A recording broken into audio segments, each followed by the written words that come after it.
Amen. Exactement, et ce qu'il dit, c'est vrai parce que aujourd'hui, on va parler du milieu chrétien, par exemple, et c'est vrai qu'on se pose souvent la question quand on est jeune, oui, d'être cool, et il y a beaucoup trop dans la jeunesse, je parle particulièrement de la jeunesse, parce que c'est dans la jeunesse qu'on emploie ce mot cool, Oui.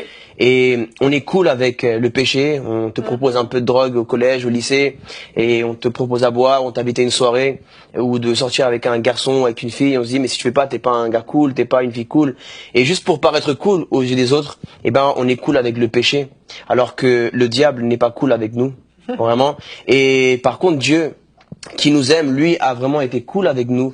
Il y a 2000 ans, à la croix, il nous a aimés. Il a été cool alors qu'on méritait pas qu'il soit cool avec nous. On méritait vraiment qu'il soit dur. Mais il a porté ce jugement, il l'a fait par amour à nous. Et je pense que il est important pour la jeunesse et pour tout chrétien de prendre des fermes décisions. Il vaut mieux aller au ciel en n'est pas étant cool aux yeux du monde, Oui. plutôt que d'être cool aux yeux du monde et d'aller en enfer. C'est clair. Et on n'est pas cool parfois avec le Saint-Esprit. On a du temps, on n'est pas cool avec le Saint-Esprit parce qu'il est là et on lui parle pas. Alors, je sais pas si toi, Yveline, si tu es avec une amie et tu lui parles pas, toi t'es là toute la journée, elle est là, elle t'accompagne partout, mais toi tu lui parles pas, t'es pas cool. Et c'est exactement ce qu'on fait avec le Saint-Esprit de Dieu. Toute la journée, on est occupé à faire tellement de choses pour être cool avec l'ami, être cool avec le petit copain, la petite copine, mais en fin de compte, on n'est pas cool avec Dieu et c'est pas cool ce qu'on lui fait. C'est Donc on met vrai. tellement de péchés, on attriste le Saint-Esprit. Alors aussi, on voit cette réalité. Je parle d'évangélisation Oui. parce que forcément, je suis obligé, je peux pas arriver C'est ton quelque cœur, part et c'est pas ton parler des cœur. âmes.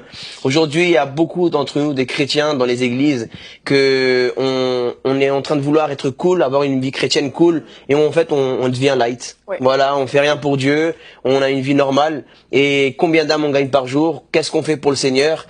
Moi, quand j'ai commencé à prêcher dans les métros de Paris, par exemple, je savais que j'allais pas être vu comme quelqu'un de cool. C'est sûr. Et c'est pas cool qu'on t'insulte. C'est pas cool qu'on... Par exemple, le verset d'être persécuté, mais Jésus n'a jamais dit que si vous me suivez, le monde sera cool avec vous.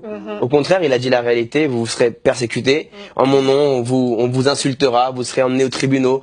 Et il faut prendre un choix. Alors, être chrétien, accepter de donner sa vie à Jésus, c'est accepter de ne pas être vu cool devant ce monde aujourd'hui. L'évangéliste, l'évangile de Jean, ou bien plutôt la première lettre de Jean, il dit « Celui qui aime le monde est ennemi de Dieu Oui. ». Donc nous devons prendre une décision ferme.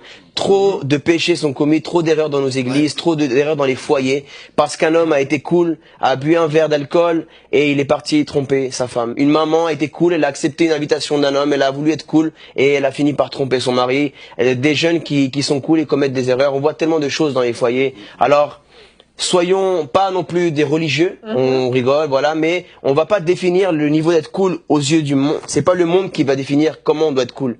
C'est nous qui devons, par le Saint-Esprit, par la connaissance de la parole et la sainteté, voilà, Amen. faire les choses bien. C'est vrai. Pour la gloire de Dieu.